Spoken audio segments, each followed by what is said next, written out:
7 de febrero de 1985, 14:30 horas. Guadalajara, México. El agente especial de la DEA, Enrique Kiki Camarena, salía de la embajada estadounidense en la calle Progreso y se dirigía hacia su coche, aparcado al otro lado de la calle. Tenía 37 años, estaba casado y era padre de 3 hijos. Llevaba 4 años trabajando en Guadalajara en una misión secreta para desmantelar la mayor operación de tráfico de marihuana de la historia de México. Era muy bueno en su trabajo. Por eso, en menos de 60 segundos, 5 hombres lo secuestrarían a plena luz del día en la calle. 36 horas después, Kiki Camarena estaría muerto. Y la relación entre Estados Unidos y México nunca volvería a ser la misma. Pero lo que la mayoría de la gente no sabe es que el secuestro de Kiki no fue una operación descontrolada de un cártel. Fue coordinada y planificada, y el gobierno mexicano, desde la policía local hasta las autoridades federales, sabía perfectamente lo que estaba pasando. Simplemente hicieron la vista gorda, dejaron la puerta abierta. Esta es la historia de las 36 horas que lo cambiaron todo. Unas horas que sacaron a la luz un sistema tan corrupto y tan entrelazado con el tráfico de drogas que, incluso hoy, casi 40 años después, nunca se ha contado toda la verdad. Para entender lo que ocurrió el 7 de febrero, hay que entender quién era Kiki Camarena y, lo que es más importante, ¿qué descubrió? Enrique Camarena nació en 1947 en la ciudad mexicana de Mexicali. Cuando era niño, su familia se mudó a California. Kiki creció en Calexico, justo al otro lado de la frontera, y hablaba con fluidez tanto inglés como español. Entendía la cultura y las calles de México. Sirvió en los Marines, luego fue policía, después bombero, y en 1974 se unió a la DEA. En 1980, Kiki fue destinado a Guadalajara. En aquella época, Guadalajara no era una ciudad mexicana cualquiera. Era la sede del Cártel de Guadalajara, la organización de tráfico de drogas más poderosa del hemisferio occidental. Estaba dirigida por 3 hombres: el estratega Miguel Ángel Félix Gallardo, el ejecutor Rafael Caro Quintero y el diplomático Ernesto Fonseca Carrillo. Juntos controlaban casi el 90% del cannabis y la cocaína que entraba en Estados Unidos. No eran vendedores callejeros, sino hombres de negocios. Tenían fincas, hoteles y bancos. En sus nóminas figuraban gobernadores, jueces, jefes de policía y generales, y en 1984, Kiki Camarena encontró su tesoro más preciado: Rancho Búfalo. Un campo de marihuana de 2.500 acres escondido en el desierto del estado de Chihuahua.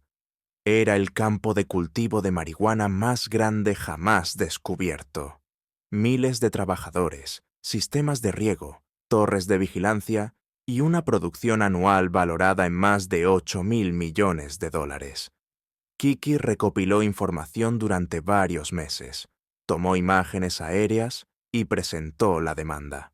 El 7 de noviembre de 1984, bajo la presión de la DEA, las autoridades mexicanas llevaron a cabo una redada en Rancho Búfalo.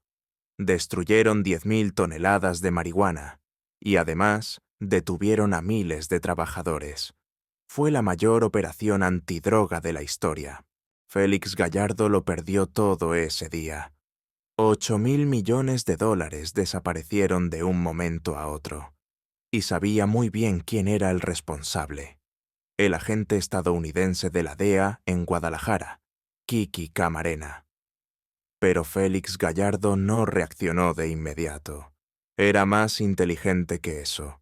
Esperó y trazó un plan. Hizo llamadas telefónicas, no solo a sus sicarios, sino también a personas del gobierno mexicano, a personas que llevaban años protegiendo al cártel, a personas que tenían sus propios motivos para querer silenciar a Kiki Camarena. porque Kiki no solo estaba tras el tráfico de drogas, sino tras algo mucho más grande. Había descubierto que parte de los impuestos del cártel iban directamente a las autoridades de Ciudad de México. Había descubierto que se pagaba a los jefes de policía para que hicieran la vista gorda ante los envíos y que los agentes de la DFS, conocida como el FBI de México, ayudaban activamente al cártel a transportar productos al otro lado de la frontera. Kiki tenía en sus manos nombres, fechas, direcciones, números de cuenta, todo lo necesario para derrumbar todo el sistema. El caso era muy sólido. Esto lo convertía en algo más que un simple obstáculo. Lo convertía en una amenaza para la seguridad nacional. 7 de febrero de 1985. Kiki terminó su turno en la oficina de la DEA dentro de la embajada estadounidense. Les dijo a sus compañeros que se reuniría con su esposa Mika para almorzar. Era un jueves cualquiera. No había nada fuera de lo normal. Kiki salió por la puerta principal a las 14:30. Su sedán Volkswagen blanco estaba aparcado frente a la calle Progreso, a unos 15 metros de distancia. Cruzó la calle, abrió la puerta, y entonces se pusieron en marcha. De los dos vehículos salieron 5 hombres. Uno era un Volkswagen Atlantic y el otro un minibús Ford Econoline, ambos aparcados en el campo de visión de la consularía. No llevaban máscaras, no se escondían. Se dirigieron directamente hacia Kiki, la agarraron por detrás y la subieron a la fuerza al Atlantic. Todo sucedió tan rápido que Kiki se debatió y gritó, pero nadie le ayudó a pesar de que había testigos. Había al menos una docena de personas en la calle. Algunas esperaban en la parada de autobús, a 6 metros de distancia. Otras pasaban por allí. Lo vieron todo. Y aquí viene lo más difícil de creer. Había policías mexicanos cerca. Había un coche patrulla aparcado a una manzana de distancia. Los policías vieron el secuestro. No hicieron nada. Más tarde, cuando los investigadores hablaron con los testigos, muchos dijeron lo mismo. Pensaron que se trataba de una detención oficial, porque los hombres que secuestraron a Kiki parecían profesionales, organizados y miembros de las fuerzas del orden. Un testigo dijo que los hombres llevaban tarjetas de identificación de la Dirección Federal de Seguridad de México colgadas del cuello con una cadena. La misma institución que debería luchar contra los cárteles. En cuestión de minutos, el Volkswagen Atlantic desapareció. El agente federal estadounidense, Kiki Camarena, había sido secuestrado a plena luz del día en la calle. ¿Y cuál fue la respuesta del gobierno mexicano durante las siguientes 36 horas? Silencio. Cuando Kiki no apareció para almorzar, su esposa Mika se dio cuenta de que algo iba mal. Kiki nunca llegaba tarde.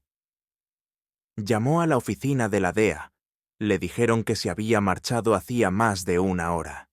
Mika fue al consulado. El coche de Kiki seguía aparcado al otro lado de la calle, sin cerrar, con las llaves en el asiento. A las 16 horas, James Kuykendall, jefe de la estación de la DEA en Guadalajara, se dio cuenta de que había un problema. Se puso en contacto con la policía local, la policía estatal y la policía judicial federal, y todas las instituciones le dijeron lo mismo.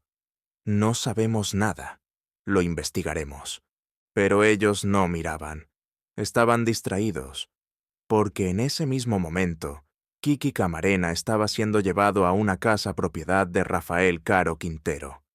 Estaba en un barrio rico al sur de Guadalajara, en el número 881 de la calle Lope de Vega. La casa era grande, estaba rodeada de muros y era un lugar apartado. Era perfecta para lo que Félix Gallardo tenía planeado. Kiki fue llevado a una habitación en el 2.º piso. Le ataron las manos a la espalda. Le taparon la boca con un trapo. Y durante las siguientes 36 horas sería torturado, interrogado y grabado. porque Félix Gallardo quería información. Quería saber todo lo que Kiki sabía. Cada informante, cada escucha telefónica, toda la evidencia que la DEA tenía sobre el cártel de Guadalajara. Y quería que todo eso quedara registrado. Así, si Kiki sobrevivía, si los estadounidenses lograban rescatarla de alguna manera, habría pruebas. Pruebas de que Kiki había hablado. Pruebas que destruirían su reputación para siempre. Pero Gallardo quería algo más. Quería enviar un mensaje. A la DEA. Al gobierno mexicano. A cualquiera que pensara que podía interferir en sus asuntos. El mensaje era sencillo. Somos intocables. En aquella casa de Lope de Vega, Kiki fue golpeado, quemado y torturado con descargas eléctricas. Los narcotraficantes mexicanos trajeron a un médico. No era para ayudar a Kiki, sino para mantenerla con vida, para asegurarse de que permaneciera consciente durante el interrogatorio. Cada vez que Kiki empezaba a desmayarse, el médico la reanimaba. No era violencia aleatoria, era sistemática, era calculada, y duró horas. Los interrogadores le preguntaron sobre Rancho Búfalo, sobre los informantes de la DEA, sobre las escuchas telefónicas del cártel. Kiki, incluso bajo tortura, dio información falsa. No reveló nada de lo que sabía. Hizo todo lo posible para ganar tiempo. Pero el tiempo se agotaba. Mientras Kiki era torturada, la DEA se esforzaba desesperadamente por encontrarla. Y se topaban con un muro. Cada vez que se comunicaban con las autoridades mexicanas, escuchaban lo mismo. Estamos investigando. No tenemos ninguna pista. Tengan paciencia. Pero la paciencia no era una opción. La DEA sabía que cada hora que pasaba reducía las posibilidades de encontrar a Kiki con vida. El jefe de la estación, James Kuykendall, se puso en contacto con el embajador de Estados Unidos en México, John Gavin. Gavin llamó inmediatamente al ministro del Interior de México. Tenemos un agente federal estadounidense desaparecido. Necesitamos su plena cooperación. El gobierno mexicano prometió cooperar. Sin embargo, entre bastidores estaban ocurriendo otras cosas. Según declaraciones posteriores de miembros del cártel que cooperaron con las autoridades estadounidenses, se estaban realizando llamadas telefónicas entre Félix Gallardo y las autoridades de la Ciudad de México, entre Rafael Caro Quintero y los comandantes de la Policía Federal Judicial. El mensaje en estas reuniones era claro: retrasen las cosas, denos tiempo. Y el gobierno mexicano accedió. Los controles de carretera que debían establecerse de inmediato se pusieron en marcha horas más tarde. No se emitieron alertas en los aeropuertos. No se registró la casa de Lope de Vega, que muchos informantes describían como el refugio seguro del cártel. Cuando llegó la mañana del 8 de febrero, 24 horas después del secuestro de Kiki, la DEA actuaba por su cuenta. Enviaron a sus agentes a los barrios de Guadalajara para mostrar la foto de Kiki y hacer preguntas. Se pusieron en contacto con informantes, muchos de los cuales tenían miedo de hablar. Un informante cuya identidad nunca se reveló le dijo a la DEA dónde se encontraba exactamente Kiki: en el número 881 de la calle Lope de Vega. La DEA transmitió esta información a las autoridades mexicanas. Exigieron que se realizara una redada de inmediato. La Policía Federal Judicial de México dijo que se encargaría del asunto. Pero, por supuesto, no lo hicieron. No llevaron a cabo la redada. Y Kiki Camarena siguió siendo torturado en esa habitación del segundo piso. 36 horas después de su secuestro, Kiki Camarena murió en la tarde del 9 de febrero. La causa exacta de su muerte ha sido objeto de debate durante décadas. La autopsia oficial mexicana indicó que murió como consecuencia de un golpe en la cabeza. Sin embargo, una segunda autopsia realizada por médicos forenses estadounidenses reveló que Kiki había sido golpeado con tanta violencia que le fracturaron el cráneo, le rompieron las costillas y le destrozaron la mandíbula. Durante la tortura, le inyectaron continuamente medicamentos para mantenerlo consciente. El médico que acudió al lugar, en lugar de reanimarlo, le causó más dolor. Después de la muerte de Kiki, su cadáver fue envuelto en plástico y trasladado, pero no inmediatamente. El cártel retuvo el cadáver en la casa durante varias horas, limpió la escena del crimen y eliminó las pruebas. Posteriormente, en la madrugada del 9 de febrero, trasladaron el cadáver de Kiki, junto con el del piloto secuestrado, Alfredo Zavala, a una zona rural a las afueras de Guadalajara. Enterraron a ambos hombres en tumbas poco profundas en una granja a 48 kilómetros de la ciudad. Esperaron un tiempo para asegurarse de que el gobierno mexicano no abriría realmente una investigación y de que el encubrimiento continuaría. Esta situación no duró mucho, ya que la DEA se negó a dar marcha atrás. El 10 de febrero, el gobierno de Estados Unidos puso en marcha la Operación Camarena, la mayor investigación por asesinato llevada a cabo hasta la fecha por la DEA. Decenas de agentes acudieron en masa a México. La presión sobre el gobierno mexicano se volvió insoportable. Casi un mes después del secuestro de Kiki, el 5 de marzo, se encontró su cadáver. El gobierno mexicano anunció que habían encontrado la tumba gracias a una denuncia. Sin embargo, los agentes de la DEA sobre el terreno sabían la verdad. Los informantes les habían estado indicando la ubicación durante semanas. Las autoridades mexicanas esperaron todo lo posible antes de recuperar el cadáver. Las autopsias confirmaron lo que la DEA ya sospechaba. Kiki había sido torturada durante al menos 30 horas antes de morir. Las grabaciones realizadas durante su interrogatorio fueron finalmente incautadas. En estas cintas, que nunca se hicieron públicas en su totalidad, se escuchaba la voz débil pero desafiante de Kiki, que durante horas respondía al preatro a las preguntas incluso mientras era golpeado y protegía sus fuentes. Un agente de la DEA que escuchó las cintas más tarde dijo que era lo más horrible que había oído jamás, y también lo más valiente. Las consecuencias del asesinato de Kiki Camarena fueron inmediatas y graves. La administración Reagan exigió justicia. La DEA exigió detenciones. Y, por primera vez, el gobierno mexicano no pudo ignorar la presión.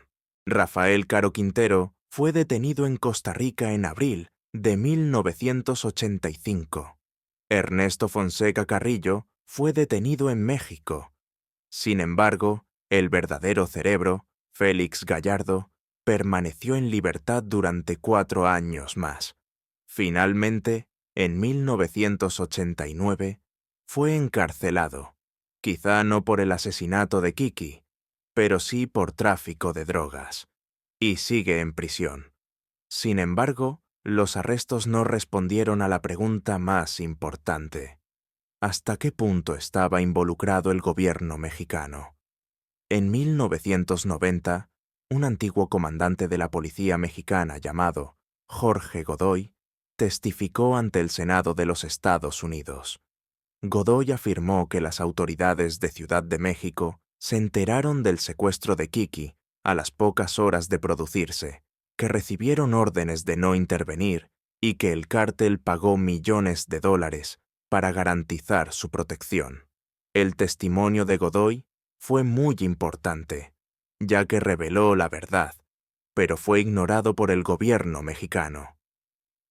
Casi 30 años después de la muerte de Kiki, en 2013, Héctor Berreyez, un antiguo agente de la DEA, hizo públicas las pruebas que había recopilado durante su investigación. Berreyez afirmó que la CIA estaba al corriente de las actividades del cártel de Guadalajara y que había preferido no actuar. ¿Por qué? Porque se alegaba que parte de los beneficios del cártel se destinaban a los rebeldes de la Contra en Nicaragua, como parte de una operación secreta de Estados Unidos. La CIA negó estas acusaciones. Sin embargo, Berreyet se mantuvo firme en sus afirmaciones. Y, hasta la fecha, algunos documentos relacionados con el caso de Kiki Camarena siguen siendo secretos. La viuda de Kiki Camarena, Mica, pasó los siguientes 30 años buscando la verdad. Testificó ante el Congreso. Se reunió con presidentes. No permitió que se olvidara la muerte de su marido. En 2004, el gobierno de los Estados Unidos declaró el 7 de febrero Día Nacional de Conmemoración de los Antiguos Prisioneros de Guerra en algunos estados. Pero para Mica y la familia Camarena solo había una cosa importante: la justicia. En 2020, Rafael Caro Quintero, que había sido puesto en libertad en 2013 por un motivo técnico, fue detenido de nuevo en una prisión mexicana. Actualmente está a la espera de ser extraditado a Estados Unidos. Félix Gallardo, que ya ha superado los 70 años, sigue en una prisión mexicana cumpliendo una condena de 40 años. Sin embargo, el sistema que hizo la vista gorda ante el secuestro, la tortura y el asesinato de Kiki Camarena sigue sin cambiar. La corrupción en las fuerzas del orden de México, la interrelación entre los intereses del gobierno y los cárteles, las redes de protección que permiten a los narcotraficantes actuar con impunidad. Todo ello sigue existiendo. De diferentes formas, con diferentes nombres, pero la estructura sigue siendo la misma. La muerte de Kiki Camarena sacó la verdad a la luz, pero no lo cambió por completo. Lo que ocurrió en esas 36 horas de febrero de 1985 no fue solo un delito. Fue una revelación.